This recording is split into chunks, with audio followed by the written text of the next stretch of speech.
नमस्कार। प्रदेश के गृह राज्य मंत्री जवाहर सिंह ने आज राजसमंद जिले के देवगढ़ क्षेत्र का दौरा किया और अर्जुनगढ़ गांव में जनसंवाद कार्यक्रम आयोजित किया। इस दौरान उन्होंने ग्रामीणों की समस्याएं सुनी और संबंधित अधिकारियों को मौके पर ही समाधान के निर्देश दिए। उन्होंने कहा कि जनता की समस्याओं का संवेदनशीलता के साथ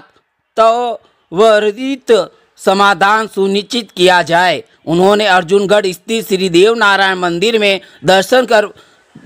प्रभु का आशीर्वाद लिया। इसके बाद सादगी का परिचय देते हुए एक निर्धन परिवार के घर पहुंचकर भोजन किया और समाज के सभी तबकों को साथ लेकर चलने का संदेश दिया।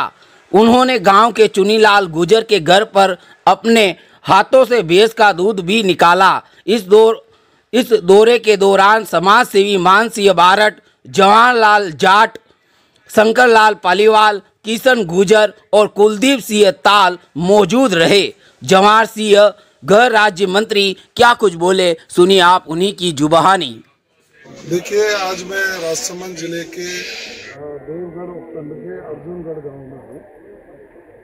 बहुत अच्छा लगा लोगों से मिलकर। मैंने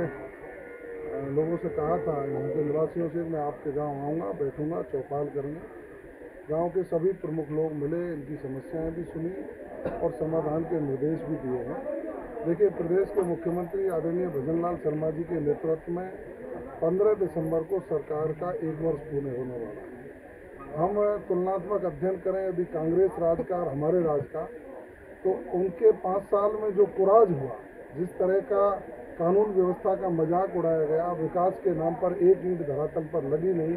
लोग प्यासे मरते रहे, त्राहिमाम करते रहे, कानून व्यवस्था की धज्जियां उड़ती रही, किसान आत्महत्या करते रहे। दूसरी ओर आज 1 वर्ष पूरा होने जा रहा है प्रदेश के मुख्यमंत्री आदरणीय भजनलाल शर्मा जी को और उनकी सरकार को। भारतीय जनता पार्टी के नेता के रूप में आदरणीय भजनलाल शर्मा जी और देश के भारतीय जनता पार्टी के नेता के रूप में देश के प्रधानमंत्री आदरणीय नरेंद्र मोदी जी, जो मोदी जी की संकल्पना है उसको आगे बढ़ाने के लिए आदरणीय मुख्यमंत्री जी ने 1 वर्ष में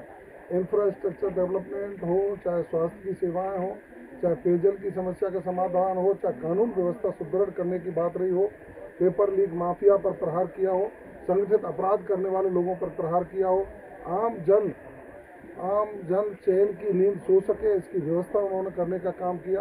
किसानों को सरसब्ज करने का काम किया, महिलाओं को सरसब्ज करने का काम किया, बेरोजगारों के लिए रोजगार के द्वार खोलने का काम किया और 25 लाख करोड़ से ज़्यादा का निवेश लाकर इस राजस्थान को स्वर्णिम राजस्थान बनाने का जो संकल्प लिया है, हम इस अर्जुनगढ़ गांव में खड़े होकर के सभी गांववासियों की ओर से उनको साधुवाद देते हैं, धन्यवाद देते हैं, ईश्वर से प्रार्थना करते हैं कि 15 दिसंबर को सरकार का 1 वर्ष भी पूरा होगा और माननीय मुख्यमंत्री जी का जन्मदिन भी है। वो दीर्घायु हों, लंबी उम्र जिए और राजस्थान की अनवरत रूप से सेवा कर सकें। राजस्थान की जनता अब सुकून महसूस कर रही है कि हाँ, अब कोई सरकार आई है जो आम जनता का ख्याल रखती है, जो किसान कार्ड में